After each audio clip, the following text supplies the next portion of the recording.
জয়প্রকাশ বাবুর সাথে কথা হয়? সম্পর্ক কেমন? করিমপুরবাসীর জন্য বিমলেন্দু সিংহ রায় এখনো পর্যন্ত কি কি কাজ করেছে, গুরুত্বপূর্ণ কাজ কি কি করেছে? ওটা যেহেতু আমার মাদারল্যান্ড, সুতরাং I have been dedicated myself in favour of the Karimpur. আগামী দিনে বিমলেন্দু সিংহ রায়ের কাছে করিমপুরবাসী আর কি কি পেতে চলেছে? সামনে কিন্তু 26-এর নির্বাচন। আমাদের মুরুটিয়ায় একটা ব্রিজ দরকার, ভৈরব নদীর উপর দিয়ে একটা সেতু।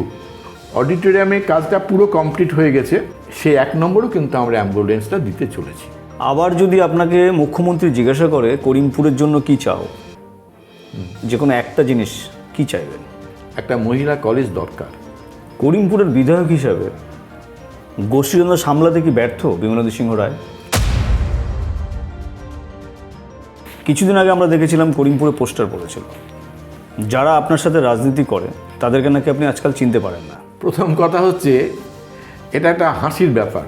এমএলএ বিমলেন্দু সিংহ রায়কে আমরা দেখতাম একসময় খুব লড়াকু মেজাজে করিমপুরে লড়াই দিত। হঠাৎ করে দেখলাম বিমলেন্দু সিংহ রায় বদলে গেল শিবিরটা। শিবির কেন বদলালেন? আমি তো কোনো শিবির বদলাইনি, আমি যেখানে ছিলাম সেখানেই আছি। বেশ কিছুদিন আগে আমরা সোশ্যাল মিডিয়াতে দেখেছিলাম একটা অডিও ভীষণ ভাইরাল হয়েছিল। এই বিষয়ে বিমলেন্দু সিংহ রায়ের কী বক্তব্য? সত্যি সত্যি মানসিকভাবে ভেঙে পড়েছিলাম যে এরকম একটা ঘটনা ঘটিয়ে দিল। আমি শুধু ঈশ্বর আল্লাহ গডকে ডেকেছিলাম। আচ্ছা, আপনার বিরুদ্ধে করিমপুরবাসীর বেশ অভিযোগ আছে যে কোনো রাস্তাঘাট বা বিভিন্ন প্রজেক্টের, উন্নয়নমূলক প্রজেক্টের আলোচনা করতে গেলে আপনার নাকি কৃষ্ণনগর আসতে হয়। এই বিষয়ে আপনার কী বক্তব্য? প্রথমে আমি বলবো, মিথ্যার পেছনে দৌড়াই, সত্যি নাগালের বাইরে চলে যায়। নেতা হিসেবে কাকে পছন্দ করেন? উজ্জ্বল বিশ্বাস নাকি মহুয়া মৈত্র? 2026 সামনে বিধানসভা নির্বাচন।